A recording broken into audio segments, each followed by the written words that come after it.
Jakinek hainbat gauza askotaz idatzi izan du bere urte luzeetan, ia 60 urtean, baina esan beharko bagenu ze gai tratatu ez dakit gehien, baina sakonen edo gehien kezkatu duena edo pozak edo tristurak eman dizkiona izan da kultura, ez da. Hori izan da Jakinek hasieratik nolabait buruan eduki duen gaia.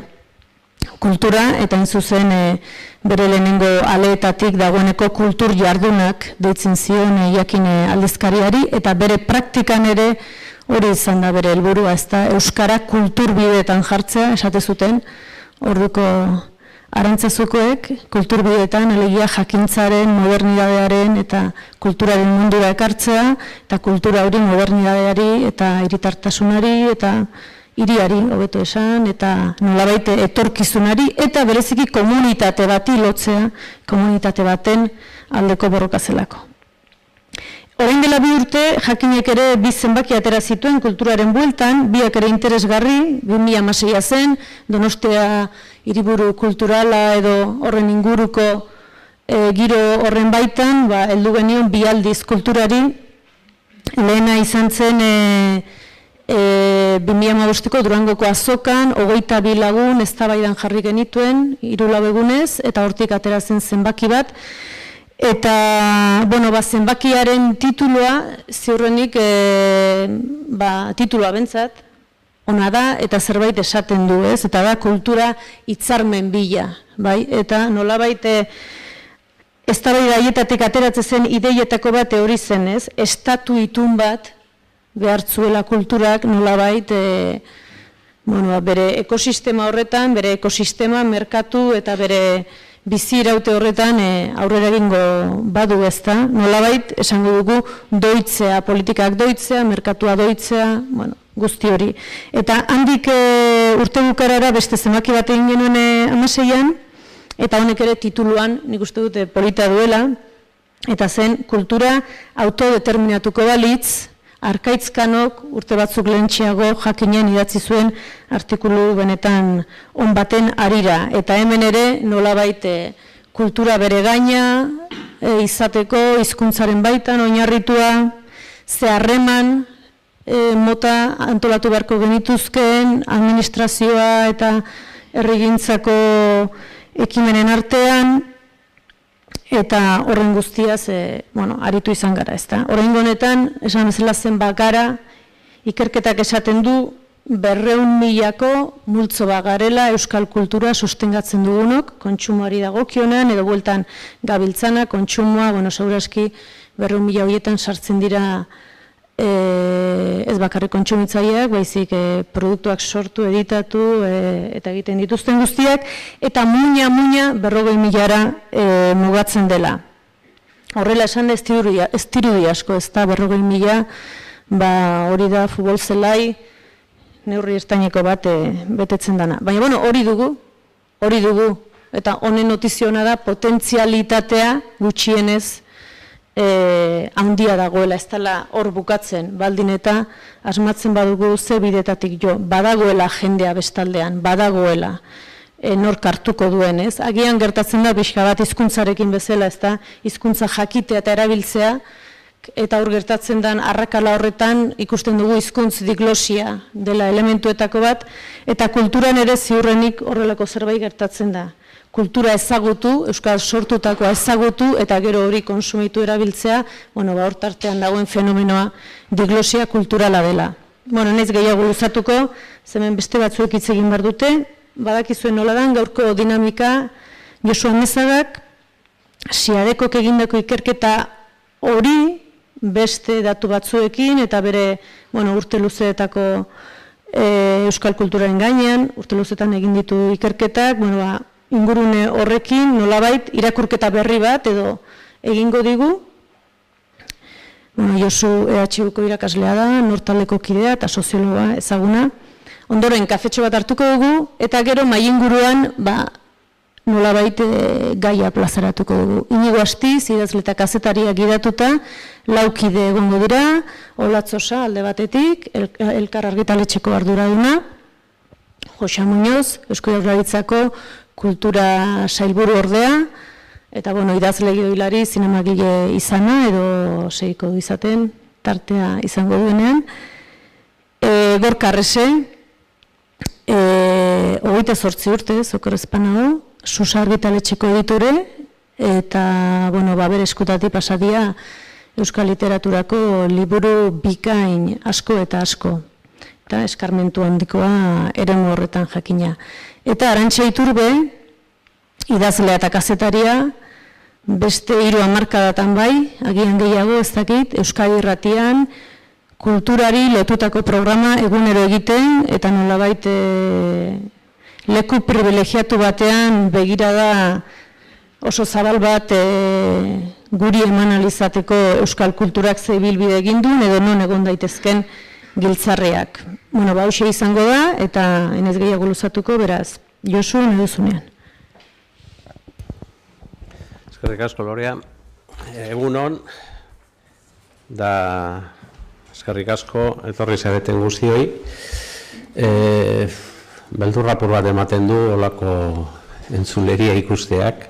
Ardura handia da, baina saiatuko gara zerbait partekatzen. Ezer baino lehenago eskerrak eman edizkiet, konbidatu nautenei, Jakini eta Martin Ugalde Parkeari. Eskerrak baita elkarri eta elkarren barruan Jomariri eta Ziadekori ere, eta Ziadeko barruan Anari, hitzaldi hau prestatzeko eman diaten laguntzagatik. Batetik Ziadeko egindako lana bera pasatu zidaten, bestetik bestelako datu batzuk eta inkestan txostenean horren argi agertzen ez dienak eure pasatu dizkidate eta horri esker gauza batzuk prestatu izan ditut. Nere hitzaldiaren helburua ez da, Loreak esan duen bezala, ez da Ziadeko egin duen txostena aurkeztea, hori Ziadeko berak egin beharko luke eta egin du, elkarren eskutik. Nik egingo duana da txosten horren gaineko neure irakurketa propioa partekatu eta horretarako emango ditut, bestelako jantziko dut, bestelako datu batzuekin eta gogoeta batzuekin. Beti ere, izenburuak, nire hitzalditxoaren izenburuak esaten duenaren hildotik, hau da, nik nahi nuke ulertu euskarazko kultur kontsumoa. Ulertu, noski, ez ulertze hutsagatik, baizik eraldatu ahal izateko. Baina lehenik nahi dut ulertu zer ari den funtzionatzen. Orduan, gehien bat egingo dute lehenik eman dizkiguten datuen aurkezpena, eta datu horiek beste datu batzuen argitan aurkeztuko ditut, labur. Gero, saiatuko naiz nik egiten dudan analizia plazaratzen, mahaigaineratzen, eta azkenik ondorio batzuk ateratzen ere saiatuko naiz. 40 minutuko hitzaldia prestatu dela uste dut, espero dut hori baino luzeago ez izatea, eta gero izango dugu tartea, eztabaidatzeko eta solasteko. Ezer baino lehenago, pare bat komentario inkestari buruz, Ziadekoren inkestari buruz.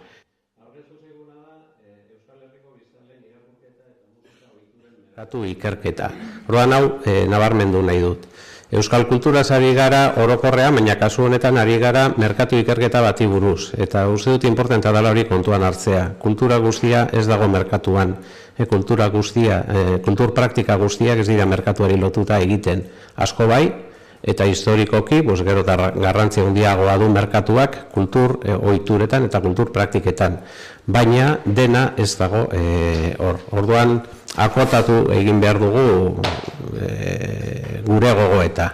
Beraz hori nahi nuke azpimarratu. Emaitza nagusiak komunikabideetan agertu dira eta ez dira asko azpimarratu beharrik. Batetik, euskaldune gehiago konsumitzen dituztela erderazko produktuak euskarazko apaino. Hori izan da behar bada gehien nabarmendu den datua. Gero datu zehatzagoak ematitu inkestak. Eta bestetik, euskarazko produktuen presentzia txikia da oroar euskarazko kultur kontsumoan. Datu hori ere, nabarmendu da, eta hori azpimarratzeren dator.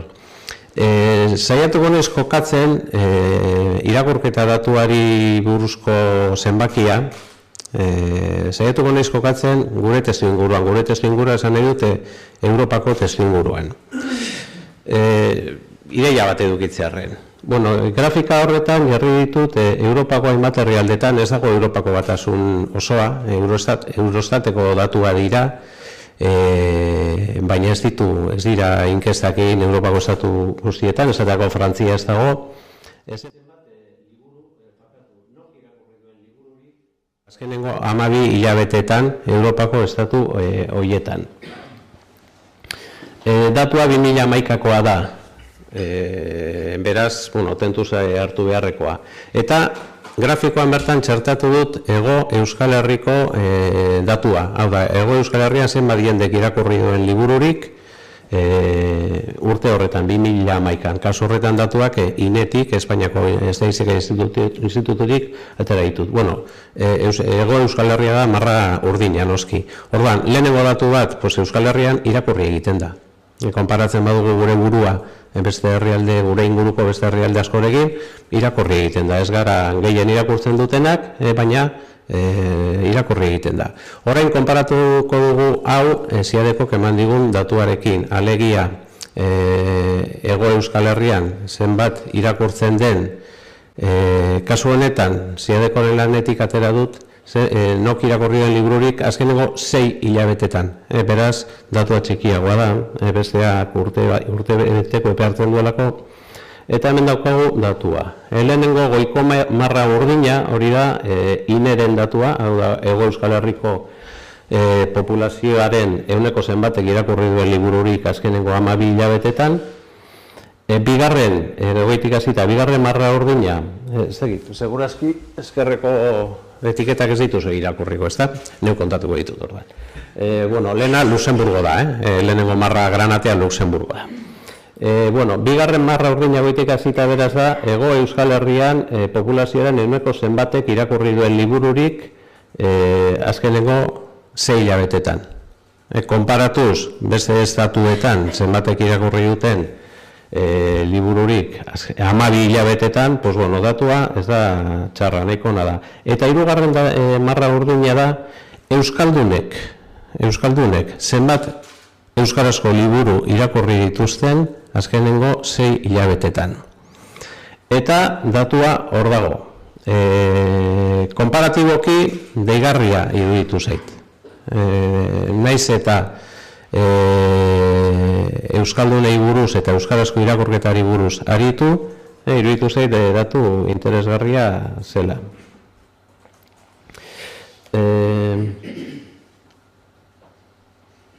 Arazoa zein da? Arazoa da Euskaldunen irakurketa ohitura konparatzen badugu euskeraz eta gaztelaniaz aldea oso handia dela. Eta nik uste hori dela inkestak mahai gainean jarri duen arazoa. Irakurri egiten dugu, nahikotxo irakurtzen dugu, konparatzen badugu Europako herrialdeekin, baina askoz gehiago irakurtzen dugu gaztelaniaz, euskeraz baino. Hemen daude datu batzuk. Zutabe moreetan daukagu euskarazko irakurketa, eta horietan daukagu erdarazko irakurketa. Euskaldunei buruzko datua dira. Noiz eta zein hizkuntzatan irakurri dute euskaldunek azken liburua.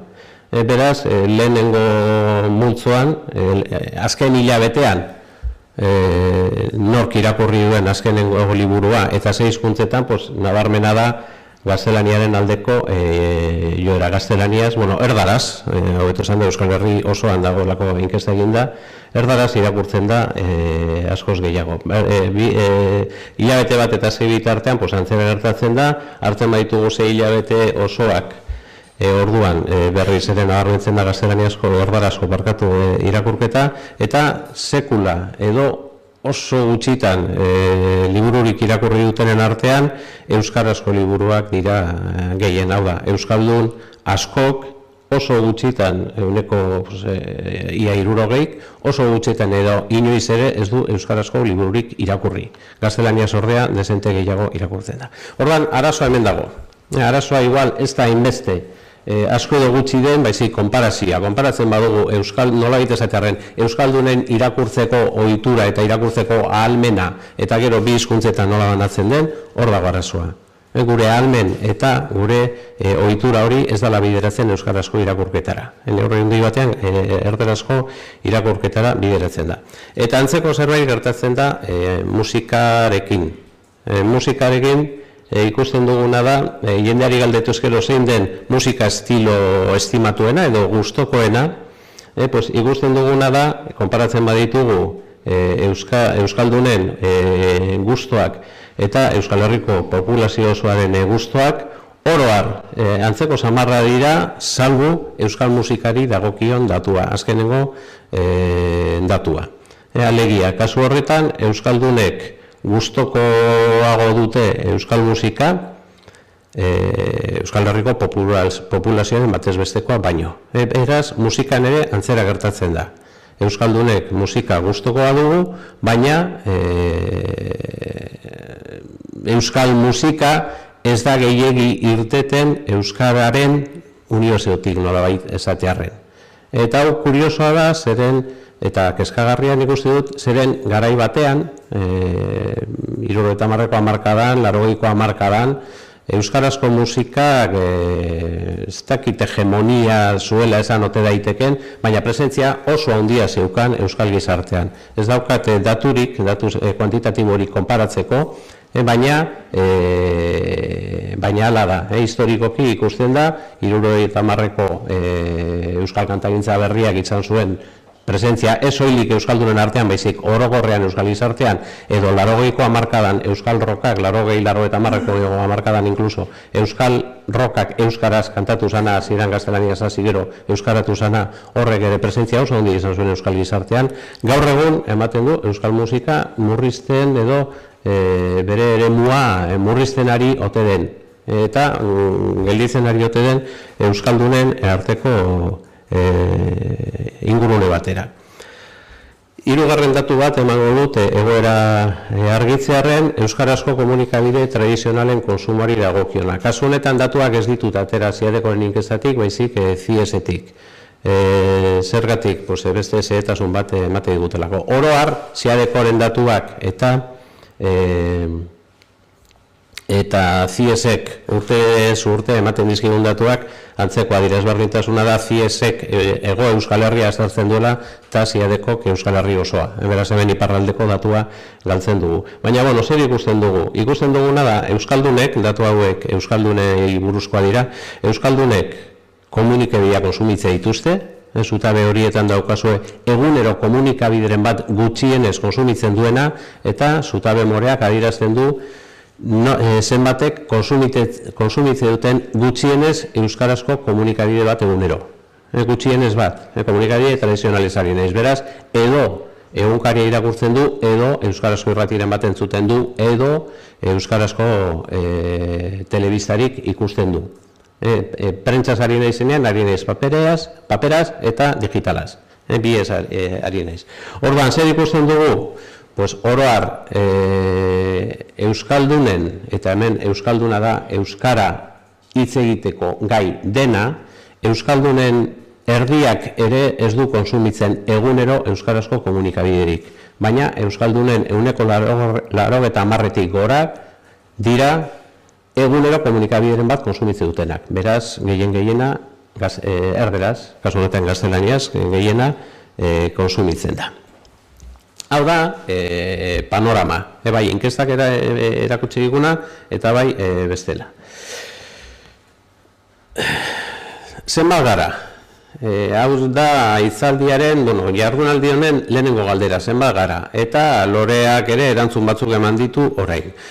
Zalantzaren bat badut galdera egokia ote den. Zeren, zenbat gara esate dugunean, zenbat gara nor? Loreak orain zehaztu du, zenbat gara euskarazko produktua konsumitze ditugunak? Niri inkestaren, hitzaldiaren izenburu amaziatenean ez ziaten hori zehaztu, zenbat gara? Ordan ez nekien oso ondo ezertaz ari ginen, baina edo zelan ere, zenbat gara argitzeko nik uste dut oso kontuan hartu behar dugula azkenengo hamarkadetan izan ditugun aldaketak bereziki hizkuntzari dagokionez. Aldaketak oso handiak izan dira.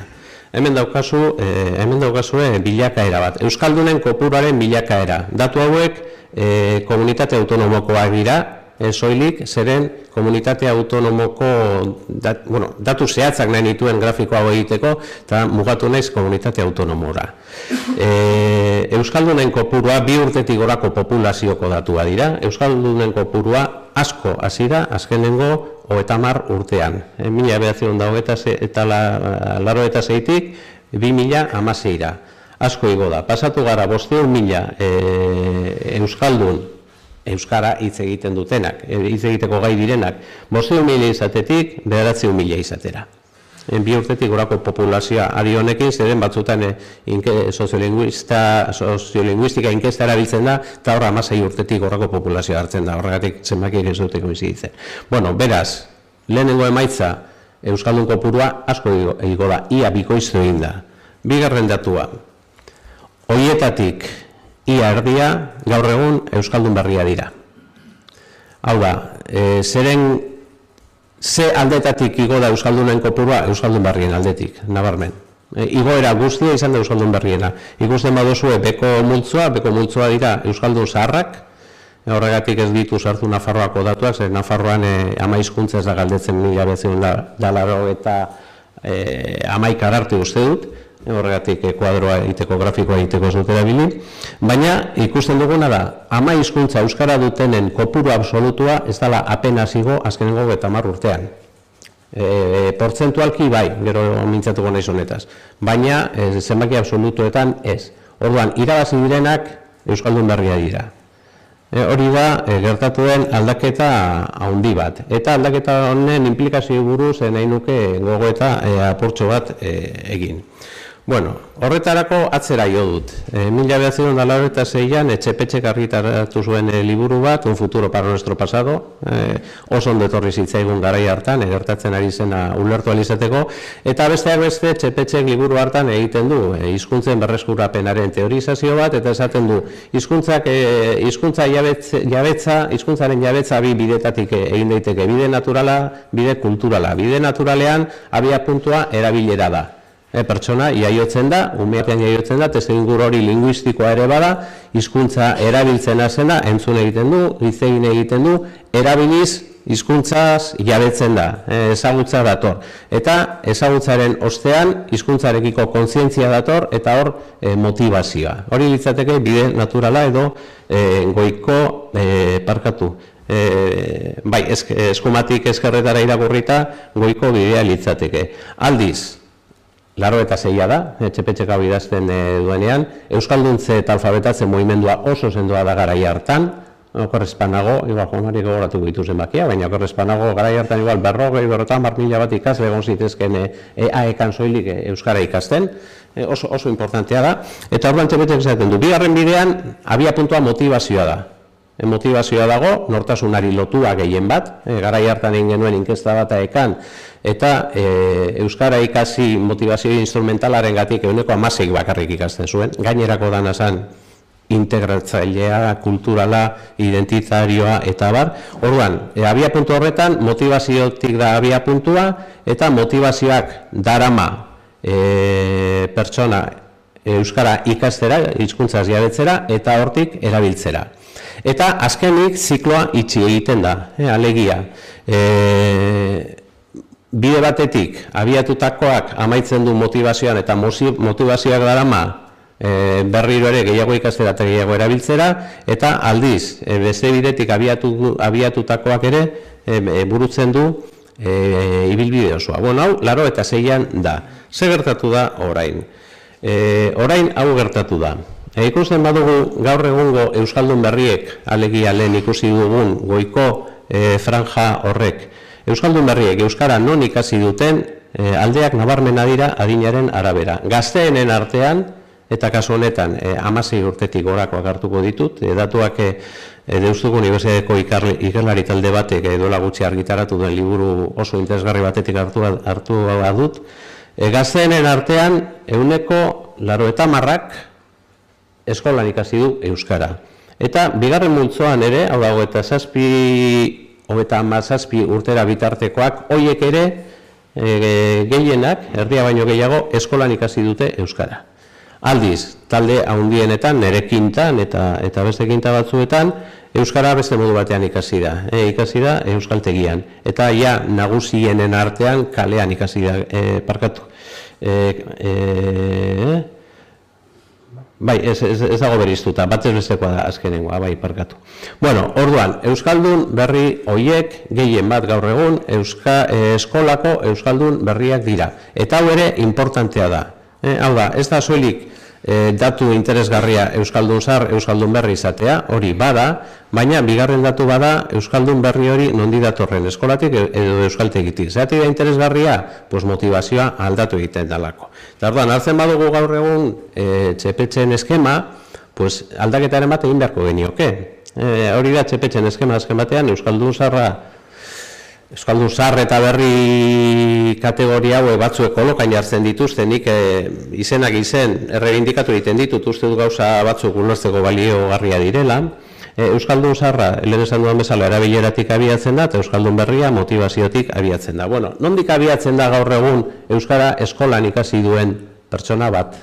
Ezin da bere abia puntua. Eta orduan, zer gertatzen da? Pues abia puntu ezberdina dela. Hau da, motivaziotik abiatzen da, baina motivazio hori ez da norberarena, gurasoen motivazioa da. Gurasoek erabakitze dute, ume hori D eredura eskolaratzea. Eta, klaro, honek asko aldatzen du. Honek asko aldatzen du panorama. Eta, bezalde batetik, motivazio horrek eraman ditu gurasoak, ume hori euskaran murgiltzera, beraz, umearen ikuspuntutik, abia puntua, erabilera da, eskolako erabilera. Orduan, diagrama aldatu egiten da nahikotxo. Eta orduan, honek implikazioak ditu. Hau maila individualean aztertzeko pentsatuta dago, eskema hau, baina maila sozialera pasatzen bagara, implikazioak ere baditu. Eta, ari naiz, beti ere, zenbat garen galdera horri erantzun nahian.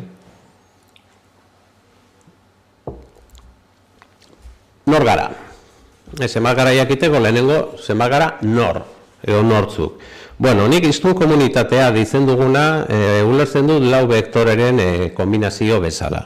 Batetik, erabileraren komunitatea dago, eta nolabait hemen jarraitu aldugu txepetxen eskema. Erabilera da abia puntua, historikoki herri batean hizkuntza bat egiten da, eta jendeak erabiliz ikasi egiten du. Beraz, erabileratik ezagutzara pasatzen gara, eta ezagutzatik, kasu honetan motivazioa barik ipini dut nortasuna. Hartzen da hizkuntzaren kontzientzia bat. Nik hizkuntza bat egiten dut, eta hortik erekitzen dut nortasun bat. Eta hori gertatzen da lurralde batean. Salbuespenak salbuespen, lurralde bati lotuta agertzen da hori, toki konkreto batean gertatzen da historian zehar. Eta hor, eratzen da hiztun komunitatea. Alegia, lau vektore horien arabera. Euskalduna da, historikoki, euskalduna da, euskara ikasi duena, euskaraz egiten duena, euskaldun sentitzen dena eta lurralde konkretu batean bizi dena. Historikoki lau faktore horiek batera agertu izan dira. Baina orain gauzak aldatzen ari dira. Aldatzen ari dira eta asko gainera. Ezagutzaren arloan adibidez. Ezagutza neurtzen danean, inkesetan eta esaterako, sarritan ibilbide hau egiten da. Ulertu egiten duzu, hitz egin egiten duzu, irakurri egiten duzu, idatzi egiten duzu, da maila progresibo batean. Suposatzen da, idazten duenak irakurtzen ere badakiela, beraz hitz egiten ere badakiela eta ulertu ere egiten duela. Hau da, hizkuntzaren ikasketa prozesu naturala. Baina gaur egun, topatzen dugu jendea, behar bada, irakurtzen, hobeto, ulertzen duena, entzundakoa entzuten baino. Ohitura faltagatik, lanagatik, eta abar. Topatzen dugu, beharra da, idazten hobeto dakien jendea, hitz egiten dakiena baino. Zergatik, euskara eskolan ikasi duelako, idazketari oso lotua, eta hortik kanpo ez duelako erabili. Ahoz, oso gutxi erabili du, gehiago erabili du idatziz. Orduan, nola ikasketa prozesua jadanik ez den guztientzat ibilbide naturala, txepetxen lehenengo ibilbidea, nola hori gertatzen ari den, orduan gero gaitasunak ere aldatu egiten dira. Eta orduan, egoera aldatu egiten da. Erabilerari dagokionez ere, nahiko eskema klasikoarekin ulertu izan da orain arte erabilera. Orduan, pentsatzen zen, hizkuntza normaldu batean, hizkuntza lehenik da pentsamenduko hizkuntza horretan hesia izan zara, eta horretan pentsatzen duzu, gero hori etxeko hizkuntza ere bada, etxetik kalera goaz, kaleko hizkuntza bada, edo izan daiteke, edo jadanik kendu diote funtzio hori, hortik eskolara pasatzen da, gero lantokira, administraziora, eta segun ze hizkuntzetan pasatzen gara nazioartera, eta bar. Hori da, ibilbide nolabait logiko bat. Orduan, komunitate esan dezagun natural batean, pentsa genezake, kalean egiten bada, etxean ere egiten dela, eta pentsatu ere horretan egiten dela. Gaur egun hau oso aldatuta dago. Gaur egunik lankideak ditut unibertsitatean, lantokian euskaraz egiten dut, eskolak euskaraz ematen dituzte, bilerak euskaraz egiten ditugu, unibertsitatea utzi eta ez dute euskara batere egiten. Ez familian, ez etxean, ez pentsamenduan. Ez dute egiten. Lantokiko hizkuntza. Hori erreza da ulertzea euskaldun batentzat, euskaldun askori gertatu zaie hori gaztelaniarekin edo frantsesarekin. Orain euskararekin ere ari da gertatzen kasu askotan. Beraz, hor ere aldaketa handia dago. Nortasunaren aldetik ere aldaketa handiak daude. 30-40 bat urte pasa ditugu komunitate autonomoan eta Nafarroan adibidez sistema politiko batekin, eta nik uste dut, nortasun bikoitzaren fenomenoa, bikoitza edo anizkoitza zabaltzen ari dela. Behar bada beste momentu batzuetan kontraiarriak ziren nortasuna gaur egun eramangarriagoak dira. Eta orduan nortasuna gaur egun beste modu batean bizi da. Ez Euskal Herrian soilik, hau fenomeno globala da. Adibide bat, duela gutxi anbulategira joan nintzen, Algortan, hitzordua eskatu behar nuen. Da orduan, lehenengo hitza egin nion Angon eskari eta esan nion, euskalduna zara? Eta erantzun zidan. Hitzez hitz, erantzun zidan. Ez, baina euskaraz egiten dut. Eta dana genuen euskaraz. Baina beratzen euskalduna. Orduan, hor nortasun kontu badago. Zer den euskaldun izatea, zer den euskaldun sentitzea, eta hori ere aldatuta dago. Eta azkenik, lurraldea ere aldatzen ari da. Lurraldearen eta hizkuntzaren arteko harremana aldatzen ari da. Adibide bat jarriko dizuet, hemen berriaren ondoan gaudenez, berria egunkariarena.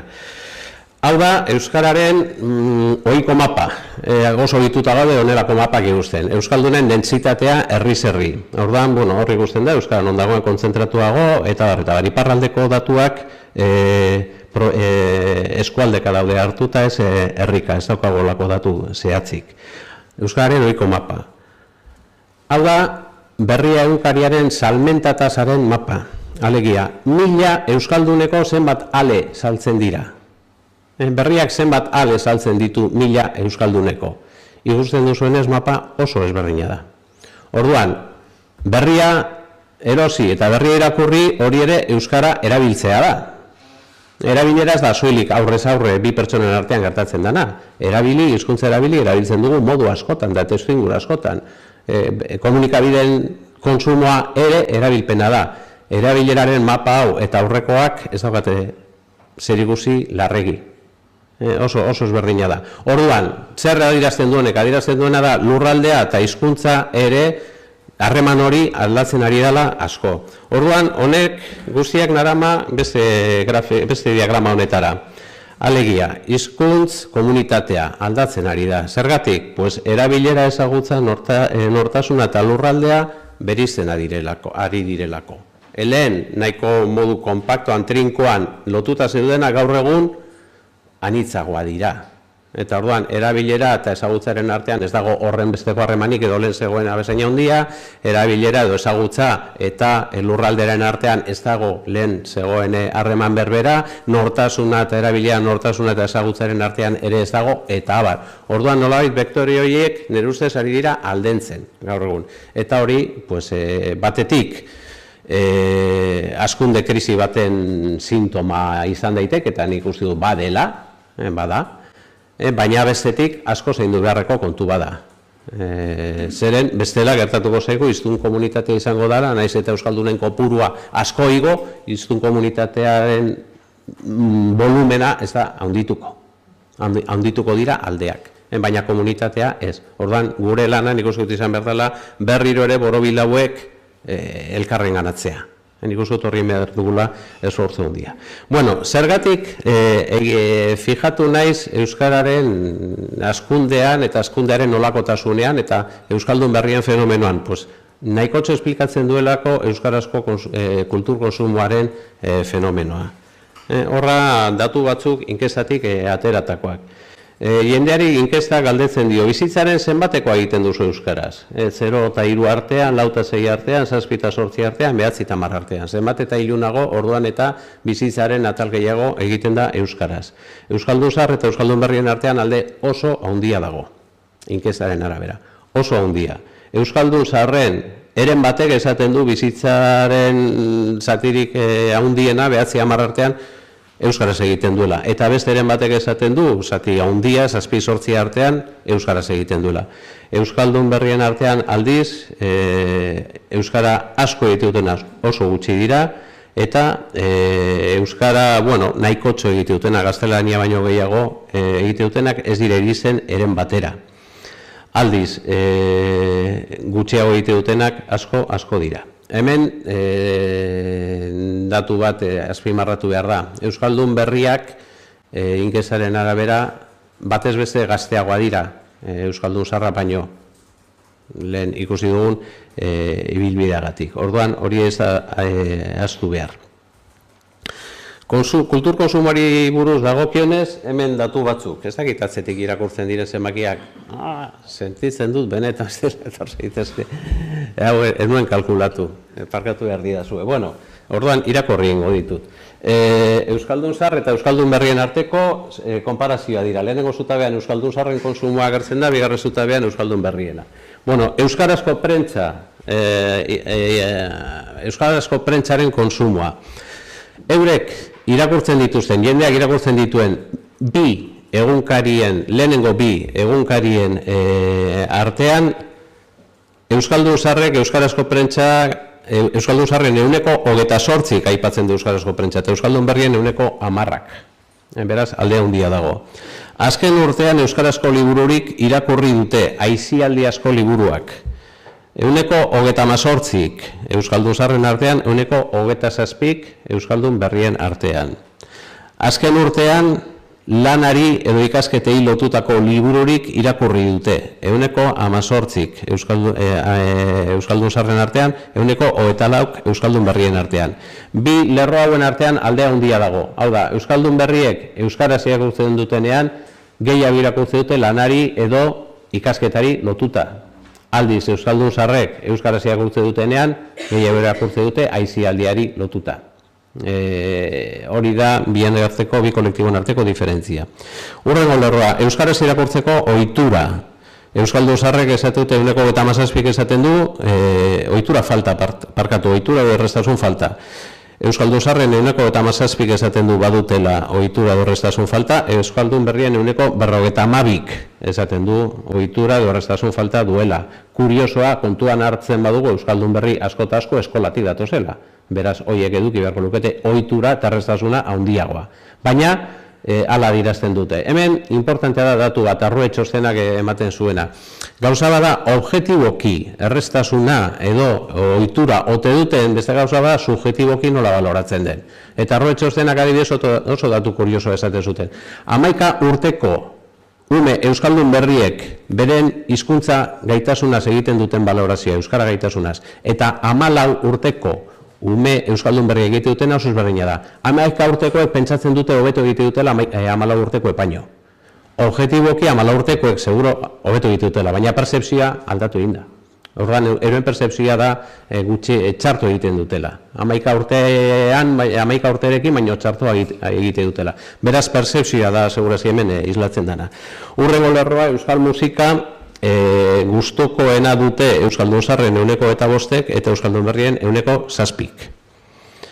Eta azkenik, Euskarazko kontzertuetara joan dira azkeneko urtean Euskaldun zaharren 48%, aparkatu, ez dira joan Euskaldun zaharren 48% eta joan dira, ez dira joan parkatu 49%. Beraz, laburtuz, Euskaldun zaharren eta Euskaldun berrien arteko kultur konsumo ohiturak oso ezberdina dira. Alde nabarmenak daude, eta nik uste dut horrek arreta beharko lukeela. Bueno, badago hipotesi bat hizkuntza gutxituen inguruko teorizazioan, Finlandiatik dator, Tom Morin izeneko ikerlari batek proposatu zuen 2007an, eta da, ez naiz gai izan euskaraz ipintzeko, edo oso ingeles ez oso izen itxusia iruditzen zait, euskaraz ere ez da politagoa, orduan dagoen bezala ipini dut. Edo nik lortu duan abintzat, strict preference condition. Eta hipotesi honek esaten duena da, hizkuntza gutxitu batean, baldintza antzekoetan, hizkuntza gutxituko hiztunak bere hizkuntzara jotzen du kontsumoan.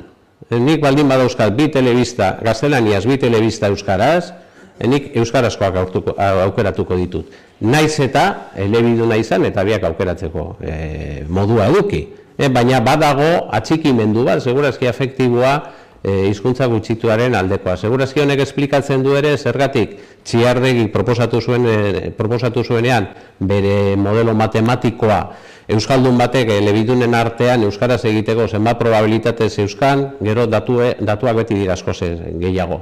Hau da, ez da dana matematika hutsa, motivazioari importantea da. Adibide bat, unibertsitatean, gure fakultatean, gizarte komunikazio zientzietan konturatu ginen, ikasle euskaldunen portzentaje handi bat gaztelaniazko taldera matrikulatzen zala. Portzentaje handi bat esan nahi dut igual 140.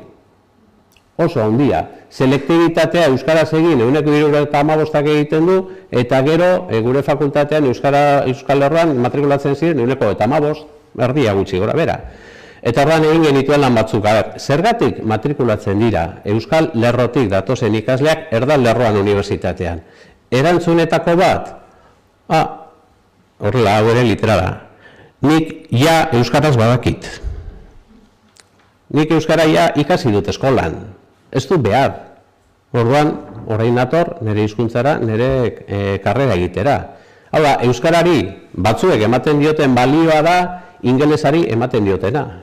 Nik ja badaukate proficiency, badaukate FIRST, badaukate ez dakize. Lortu dut maila. Zer gehiago eskatu behar dirazu, ez? Ja badakit, orain banoa bestera. Eta gaztelaniara matrikulatzen dira. Orduan, hainbatentzat, euskarakoako bizipena dauka. Orduan, kasu honetan ere egongo da hizkuntzarekiko atxikimendu hori, nik zalantza egiten dut. Bestalde batetik, galdetu behar duguna da, ia kondizio hau betetzeko, baldintza hau betetzeko, betetzen den lehenengo puntua, alegia antzeko baldintzetan, eskaintzaren antzeko baldintzakote daude euskaraz eta gaztelaniaz. Beti galdetu izan dio nire buruari ETB-ren kasuan. ETB bat eta ETB bik zuzendaritza berbera badute, eta ETB biren ikusleen 70-75 euskara ulertzeko gai bada, eta behinkezek esaten dute, zergatik, euskara ulertzen duten horiek, zergatik aukeratzen dute ETB bi eta ETB bat. Zergatik batek du, audientzaren 9,9 eta besteak 2. Eta orduan, buratu zitzaidan esperimento bat egitea. Hartu dezagun ETB bateko programazioa eta eman dezagun ETB bin. Ia segertatzen den. Noski, nien naiz ETB-ko programazioa arduraduna eta ezin izan nuen esperimentua guztiz burutu. Baina ordan egin nuen irudikatu, eta egin nuen programazioa hartu ETB batetik eta ipini ETB bira. Hau da emaitza. Ez dakit irakurtzen duzuen. Orain galdera da. Programazio honekin ETB bik lortuko luke orain daukan audientzia? Igoko luke asko gaur egun ETB batetik duenetik? ETB batek duenetik? Hau da, programazioa real bat 2014ko egun batekoa, gaur egungoa ez da gehiegi aldatu, gutxienez igandetan.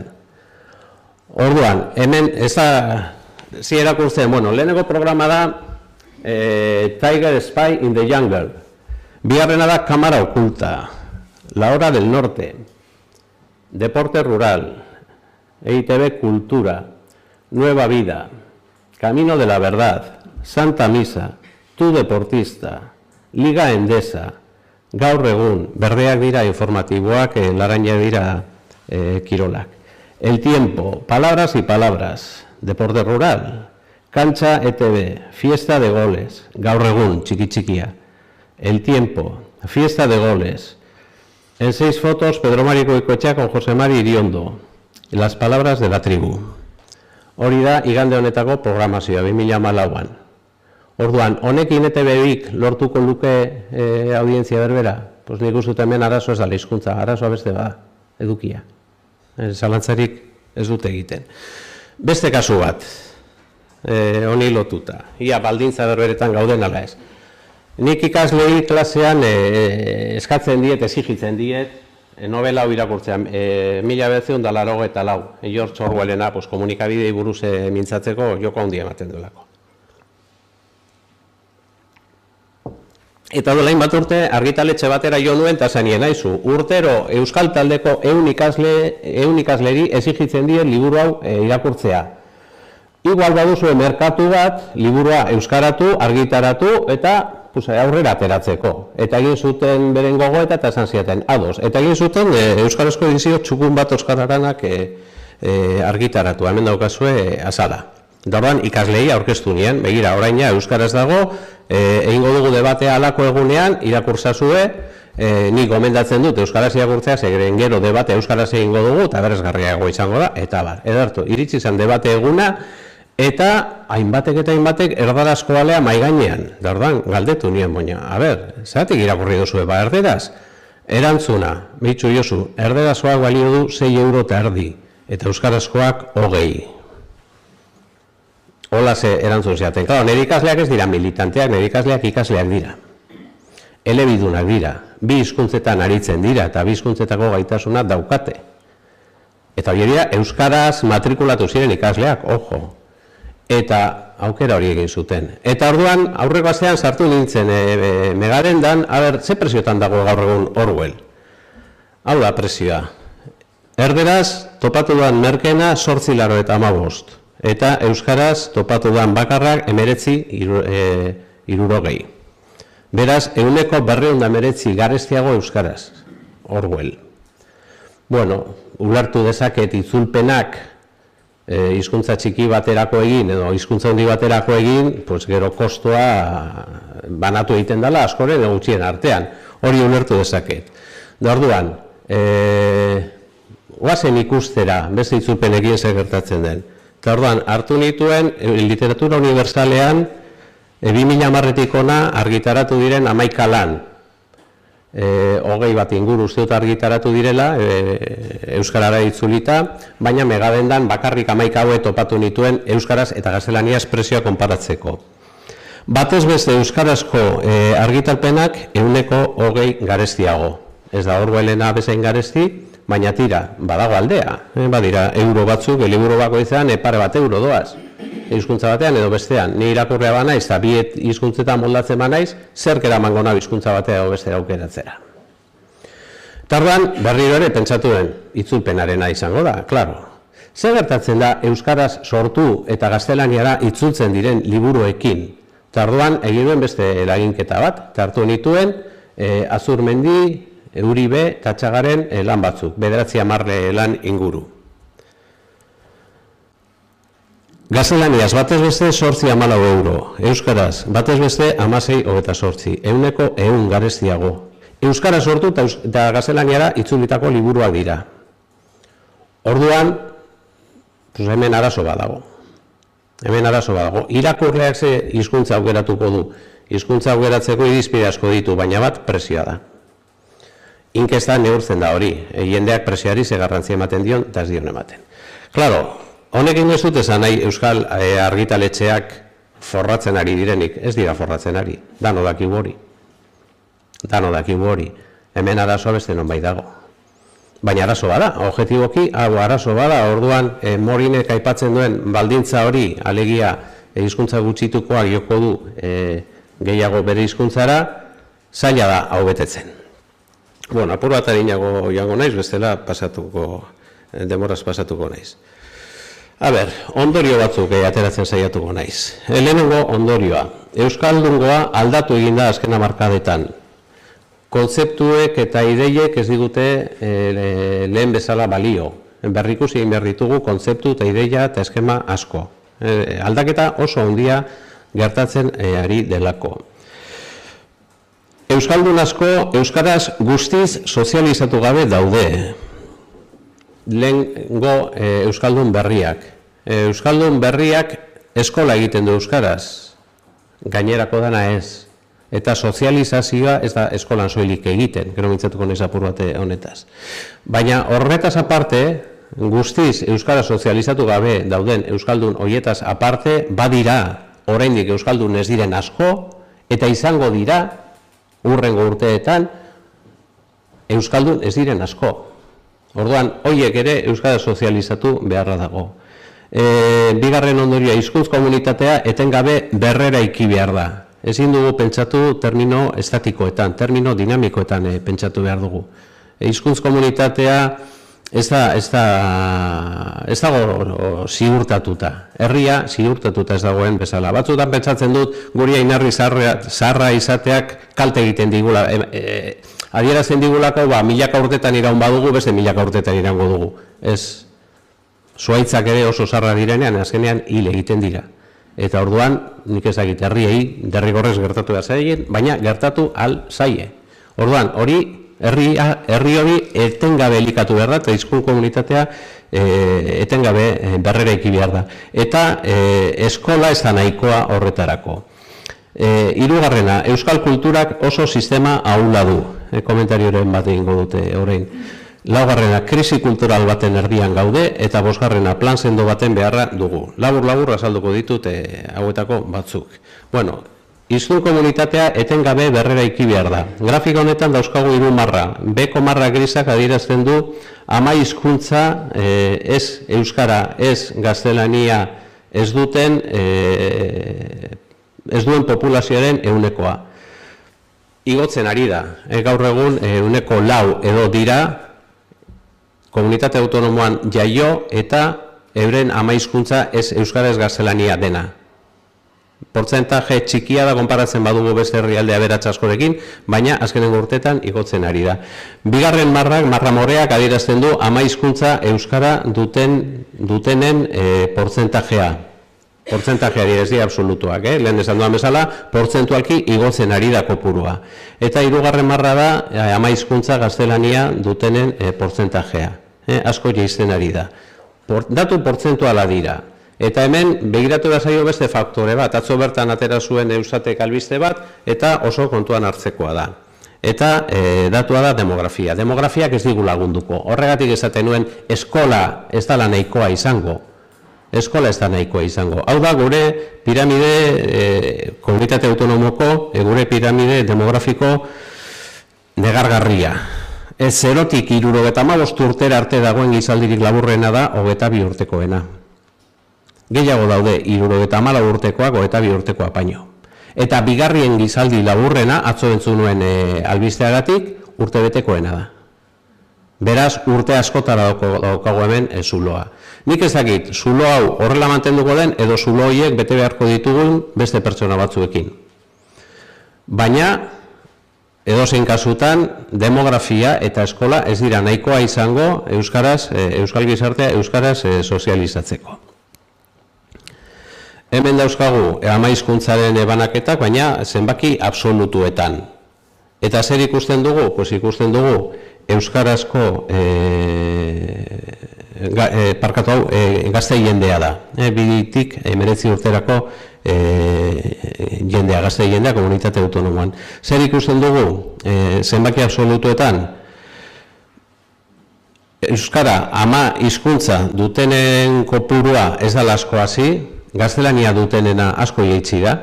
Orduan aldaketa demografikoak eragin du kopurua txikiagoak izatea gazteena, asko txikiagoak, eta euskaldunen artean portzentaje handiago izan denez gora egin du. Baina fijatzen bazarete gazteleraz ama hizkuntza dutenen kopuruak azkenengo 10 urtean zertxobait egin du gora. Behar bada, hau gehiago aztertu beharko litzateke, immigrazioari lotuta egon daiteke. Kasu honetan, Latin Amerikatik etorritako immigrazioa zeren gaztelaniari buruz ari naiz. Beraz, eskolarekin bakarrik ez dugu hau egingo. Herri honek behar du beste zerbait eskola eszena, eta beste zerbait hori gaur egun nik uste dut kultura sistema egitura sendoak direla eta komunikabide sistema sendoak direla. Euskal kulturak oso sistema ahula du.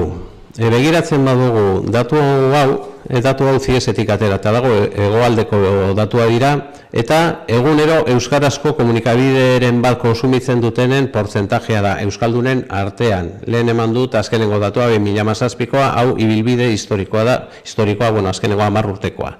Orduan, zer ikusten dugu? Ikusten duguna da, azken 10 urtean ez dugula gora egin, inkluso azkenengo 2 urtetan ez dakit ezote dugun apur bat bera egin. Zergatik gertatzen da hau, oso sistema ahula dugulako. Guretzat katarro bat izan daiteke fulminantea. Pertsona ahulak bezala, katarro batek eraman algaitu. Eta orduan, euskarazko telebistan audientziak apur bat behera egiten badu, marra honetan igerri egiten da. Berriak irakurle gutxi batzuk galtzen baditu, marra honetan igerri egiten da. Gure sistema oso ahula da, oso. Eta orduan oso kontuan hartzeko datu bat da. Beste kontu bat, krisi kultural baten erdian gaude. Krisi kulturala, nik esango nuke krisi globala dela, ez da Euskal Herrian gertatzen ari, mundu osoan gertatzen ari da. Eta herrialde asko jadanik hasi dira neurriak hartzen. Adibidez, etorkinei nazionalitatea emateko hizkuntza eskakizuna jartzea eta hizkuntza azterketa jartzea azkenengo 10 urtetan ikaragarri igo da Europako Batasunean. Azkenengo herrialdea hori onartzen Espainia izan zen 2015ean. Gaur egun Europako Batasuneko 27 estatutatik, 28 uste direla orain, ezagite erresuma batua kontatu behar den edo ez, 28etatik 3 ez da eskatzen hizkuntza eskakizunen nazionalitatea lortzeko, gainerako guztietan bai.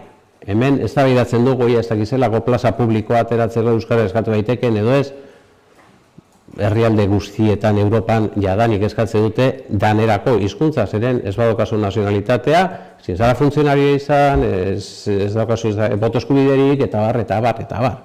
Orduan, herrialdeak ari dira, estatuak ari dira, bir nazionalizazio politika oso sendoak ezartzen.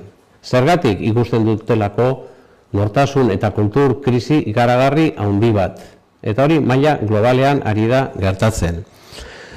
Lehen sozializazioa aipatu dut. Zein dira sozializazio agente nagusiak eta zer gertatzen ari da? Tradizionalki konsideratu dira familia, eskola, lagunartea eta komunikabideak.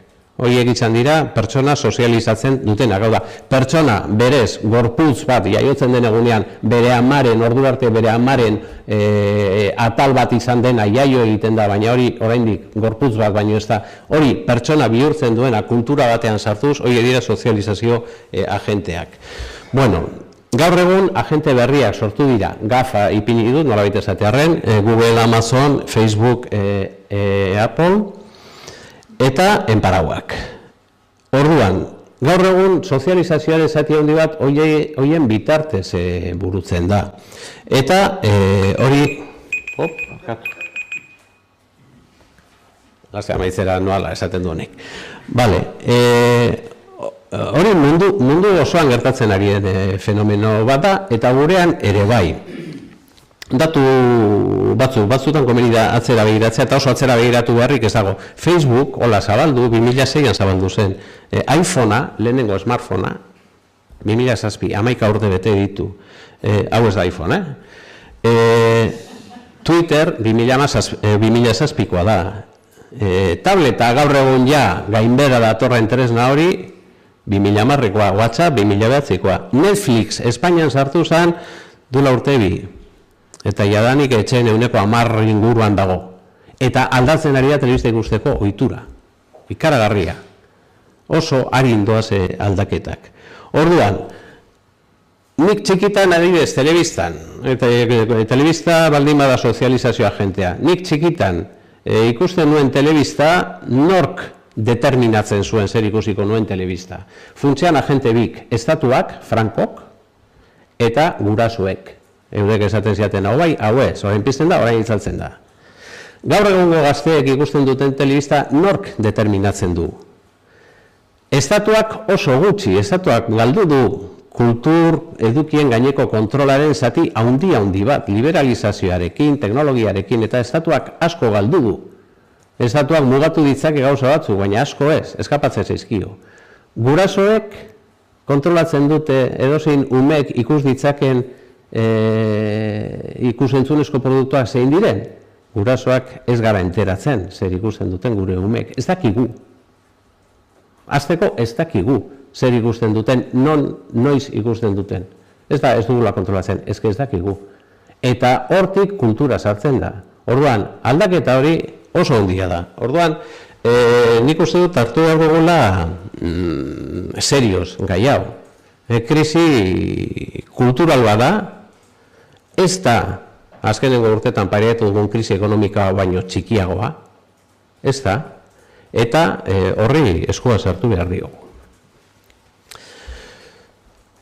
Plan sendo baten beharra daukagu, honekin amaituko dut. Kulturak emango digu herri bezala izateko arrazoia. Tren batek ez digu emango, industriak ez digu emango, kulturak emango digu izateko arrazoia. Hori galtzen badugu,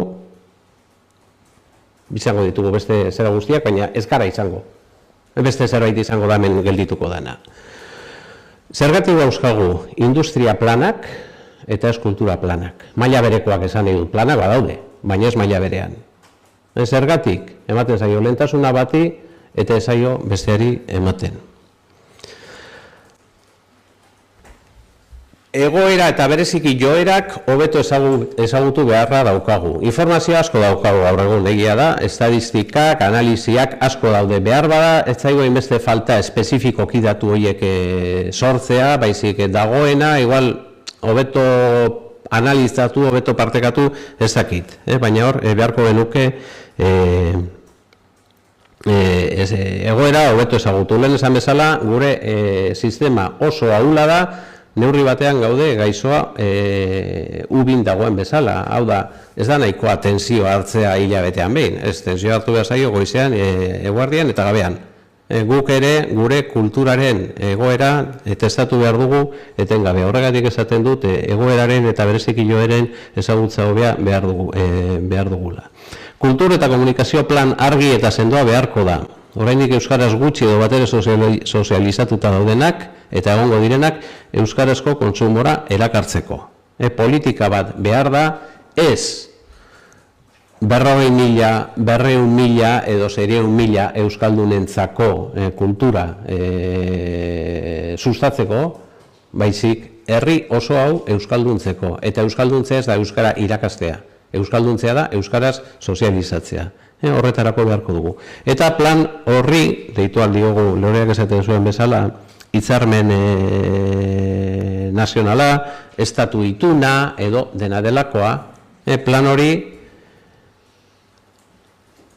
egiteko beharko dira ezagutza, adostasuna, plangintza eta baliabideak. Euskal kulturarako baliabideak ezin dira egon aurrekontuen goraberen menpe. Ezin da gertatu krisi ekonomikoa datorrenean euskara sustatzeko dirua jeistea. Ezin da, hau ez da broma. Krisia nik gero eta larriago diotzen dut. Panorama ez da ona, ez Euskal Herrian, mundu osoan. Baina estatu fuerteak ari badira euren kultura defendatzen, guk ze egitura daukagu gurea defendatzeko. Eta horra daukagu arazo nik uste dut oso handi bat, eta honekin kontzientzia hartu behar dugu. Eta honen bestez parkatu luzatu izana amaitzen du nire itzaldia.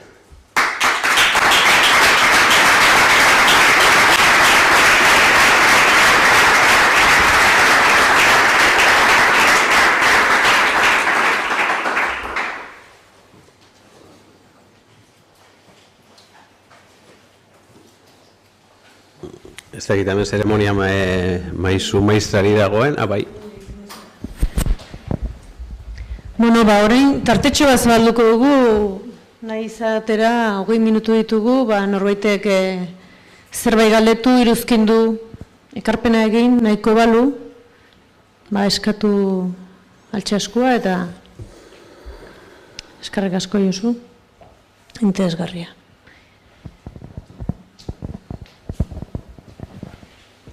Saiatu ia alik eta jende gehienak hitz egin dezaken. Bueno, bitarten nik hitz egingo dut. lehena izan naiz eskatzen eta. Oso interesgarria, orokorki, soziologiaren ikuspuntutik, nik hitz egin nahi dut psikolinguistikaren ikuspuntutik. Pentsatzen dudalako, gure problema ez dela elebitasuna, elebiduntasuna baizik.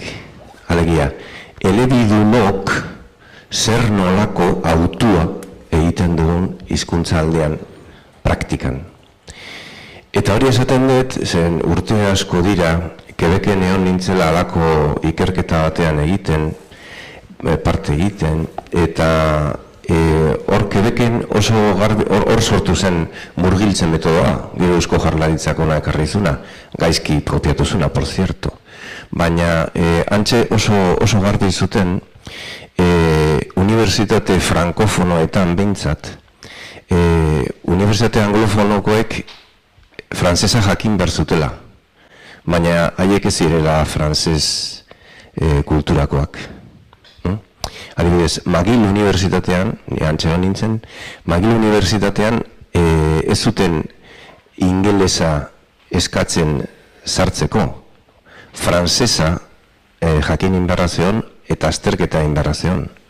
Baina handikan ateatzen ziren denak, berez egiten zituzten konsumo kulturalak bideratuta zuen ingelesera aldera. Honekin zer esan nahi dut, denek bazekiten, denak ziren elebidunak, asuntoa zan ordea zer nolako hizkuntza hautatu elebidunen artean bizi ahal izateko. Orduan, nik usteet gure buruan ere argitu ahal izateko garbi daukagu hemen egoera elebidun batean bizitzen gehala, egoera diglosikoa esan digute leno, baina soziolinguistikoki aztertzen dugu, egoera elebiduna da bi hizkuntza gaudenean, baina bakar batzuk jakin dezakete hizkuntza bakar bat, beste batzuek bi hizkuntzek, eta zen neurritan erabiltzen diren biek. Orduan, hori neurtu daiteke elebiduntasun indizeen arabera, eta ikerketak badaude, eta hemen ez dut ikusi.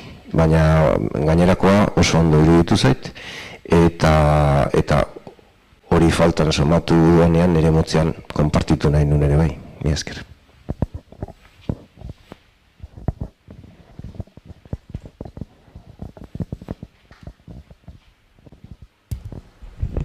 Laburre, komentario bat, bai arrazoi, hemen psikolinguistika ere falta da, eta, bueno, nik nire begirada soziologikoa egin dut, orduan, bueno, eskertzen dute, hori ere nabarmentzea.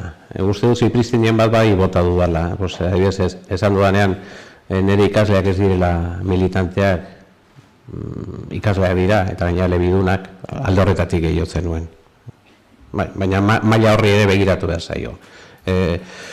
Hau hemen gertatzen da, eta beste toki askotan, diasporetako komunikazioa sartzen dutenek, zer ikusten dute, Londresen bizi diren turkiarrak, urduarrak, arabiarrak, pakistandarrak, eta bar. Jendeak ikusten ditu horiek, eta zer ikusten ditu pakistandar, kurduar, turkiar, eta bar. Eta imaginatzen dute, eurak bizi direla haien herrialdei lotuta. Baina pertsona horiek dira, beste autore batek esaten duen bezala, transkulturalak, alegia, bizi dira kultura batean da bestean. Eta zeren arabera aukeratzen dute Al Jazeera ikustea edo BBC ikustea, aukeratzen dute, gusto, prezio, eskuragarritasun da olako faktoreen arabera. Eta ez dago atzetik diskurso nazional, kultural, motibatzaile bat, ez askotan oso gauza primitiboa dira, horregatik nabarmentzen nuen ere liburuen presioa bezalako aldagaiak eta azkenean banakoen jokaera hori neurri batean esplikatzen dutenek. Beste inork?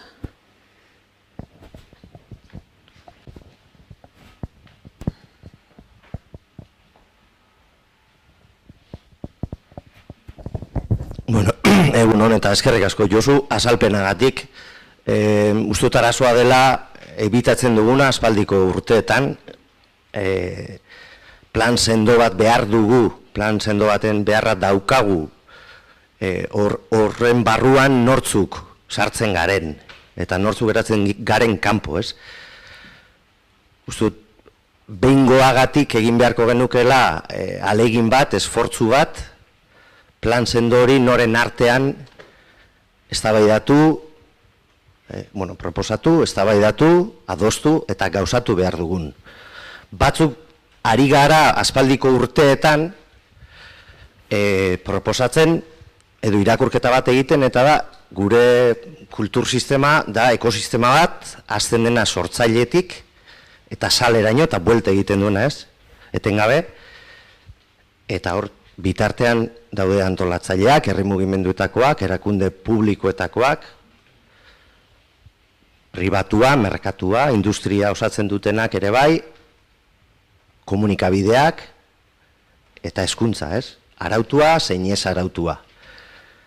Eta hori dala ekosistema, eta hor parte hartzen dugun eragileon artean, eztabaidatu beharko dugula zer den estrategikoa euskal kulturarentzat, Euskal Herri osoan. Eta uste dut hori, ebitatzen, eta iruditzen zait, eskuzabalik dagoela jente asko, irakurketa hori konpartitzen duena, ez dut entzuten horren kontrako argudiorik, baina ez dugu egiten.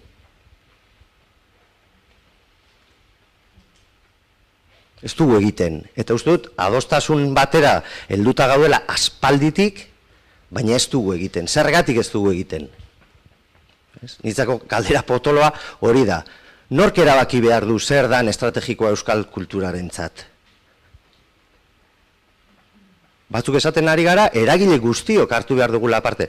Inbertitu behar ditugula 6 urte, 2 legegintzaldi, berdin dio, orain arte ez dugu egin, eta ez dugu lortu. Zergatik ez dugu inbertituko horretarako bakarrik, behar baldin baitugu 6 urte, 6 urte. Baina ebitatzen ari gara. Eta uste du jente asko dagoela beso zabalik eta lan egiteko prest. Eta egoeraren larriak ekarri gaitu ona, argi dago, ez da? Baina uste dut, hemendik eta olako foroetatik urten beharko genukela, adostuz, bai, jarri gaitezen martxan horretara. Ez da zuretzako galdera,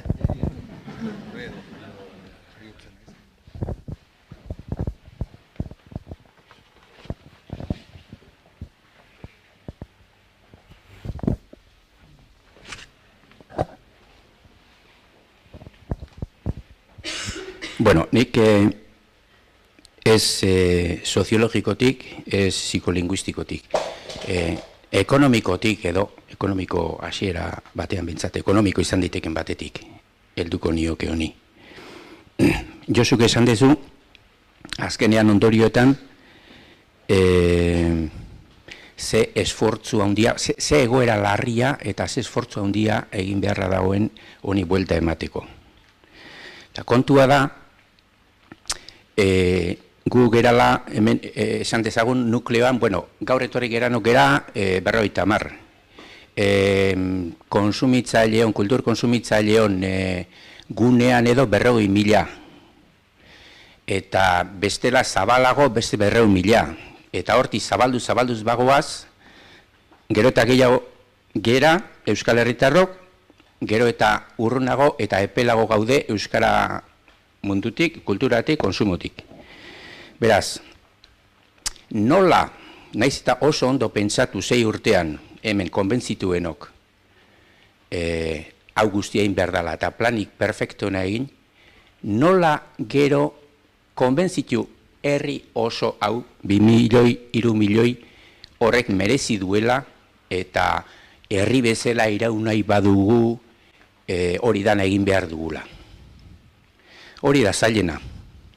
Eta nik usteet, zakit, okurritu zait, bolara hontan, asko entzuten ari gera, kontzertuaren aldeko defentsa esate baterako, kuponazoaren kontua gertatu zanean, Ciudadanosek aterazun, eta orduan, EAJak aterazun zer bat, adierazpen bat, esanez, besteak beste, gu nortasun kultural berezi baduen herri bakerala, eskubide historikoa dauzkagula, eta zehazki, espresuki aipatzen zuen, eta euskara hizkuntza bat dugula, ezta? Eta orainago, legebiltzarreko zer hontan, autogobernu ponentzian ere, hor aurkeztu da testu bat, gauza bera esaten dan, kultura nortasuna, eskubide historikoak, eta bar. Kontzertuaren oinarri justifikazio eustazpi bezala jartzen dira eskubide historikoak eta tartean euskara ere. Bestaldetik, kontzertuaren alde badirudi hemen dano gaudela, alegia alderdi politikoak, enpresa buruak, noski, hemen funtzionatzeko nunbait horrek badauzka bentajak, sindikatuak, jubilatuak, herritarrak oro har, ezta? Dano gaude kontzertuaren eta gure alegia horrek bideratzen dulako nolabait bizi kalitate hobea edo behintzat hori pentsatzen dugu edo hori oso zabaldua dago danon artean. Beraz, nik uste hemen transmititu beharra dagola sistema honi, alegia gutxienez kontzertu sistema honi eustekotan eustazpi hori horrek indartsu jarraitu behar dula. Eta eustazpi horretan arrakalak, azpijanak, zerak, geure desidiaz o geure gogo faltaz edo dana dalakoagatik edo erasuengatik edo dana dalakoagatik hor pitzatuak eta sortzen badira eta indarra galtzen badugu eta tartean euskara ikusten dugun bezala gaixotzen bada, gaixotuta dago, desagertzeko zorien jartzen bada, orduan eta justifikazio arrazio gutxiago izango dugula sistema ekonomiko guzti hau defendatzeko, justifikatzeko inon aurrean, zeren eta aipatu ditudan testu eta horietan, badirudi adierazpen horiek egiten direla erasotzaileei erantzuteko, kanpoko kontrako indarrei erantzuteko. Beraz, justifikazio horrek, benetan justifikazio izaten jarretu behar badu, denok konturatu behar dugu, ez bakarrik euskaldunok eta konbentzituenok, denok hemen bizi geran guztiok eta kontzertuari eutsi nahi dioten guztiek, horrek ere beren erantzunkizuna dutela hemen, bai enpresaburuek, bai herritarrek, oroar, bai erdaldunek, zeren eta kontzertuaz ez bada justifikatzen, arrazo historikoengatik edo, eta beraik ere galtzen hasiko dira, danok hasiko gara galtzen. Nolabait ikuspegi, hau jakina behar bada ez du balio herritar guztientzat planteamendu honek, baina bai behar bada dena parametro ekonomikoetan, edo neurgarrietan, edo bizikalitate haren aldetik eta ikusten duten entzat, ez dakit. Bueno, hori da.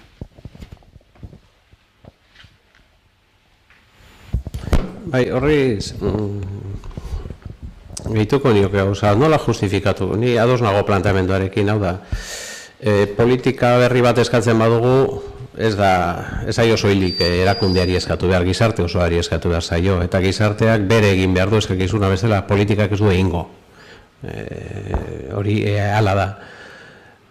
Baina kanpora begiratzen badugu, beste herrialde batzuetan egiten ari diren eta bar, nola justifikatzen du Espainiak etorkinei gaztelaniazko esamina egitea? Nola justifikatzen du Frantziak, Erresuma Batuak edo Alemaniak? Nola justifikatzen du Europak? Europako telebista guztiek eman behar dutela portzentaje bat Europako produkzioekin? Nola justifikatzen du? Nola justifikatzen dute estatu batuek izugarrizko harresi bat egitea Mexikon?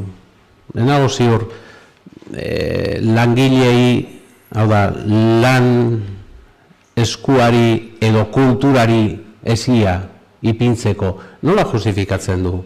Pues herrialde horiek danak ari dira justifikatzen. Eta hemen batzutan ibilitzen zait, gu eskarela horren ausartak. Gauza minimo batzu justifikatzeko. Gizarte bezala ari naiz, Hemen batzuetan, konplexu lotza edo nola ari garen. UNESCOak onartu zuen 2005ean kultur dibertsitatearen adierazpena, eta UNESCO zeuden herrialde guztiek onartu zuten hori. Baina, zegin gero kapazak izan garen, jadanik munduan dagoen justifikazio oinarri hori gure alde jartzeko. Eta gero dago diruaren kontua. Horrek beharko du gero dirua. Jaurlaritzak 2083-tik 2013 arte 2.000 milioi euro gastatu zituen euskararen susperkuntzan. Eskola sistema euskalduntzen, nagusien euskalduntze prozesuan, komunikabideetan, kultur laguntzetan, eta 2.000 milioi euro. Lehengoan, ikusi genuen Bizkaiko diputatu nagusiak, iragarriz, luzatuko dugu supersurra, egingo dugu tunel bat Portugaletetik etxora, 0 milioi balio du horrek, ordaindu egin uste dut. Ez dakit, nik uste dut, horre gauza batzu mugitu behar direla. Zeri eman behar diogu garrantzia gaur egun. Nahi dugu bihar etzi herri bat izaten jarraitu? Edo ez. Eta nik uste justifikatzeko oinarriak badaudela, ez dugu zer asmatu behar. Bakarrik kanpoan egiten dana hartu gure egin eta gure diskursoan txertatu gizartean, nik uste dut hori nahikoa litzatekeela hasteko bederen. Bueno, hementxe utziko dugu, kafe ordua iritsi.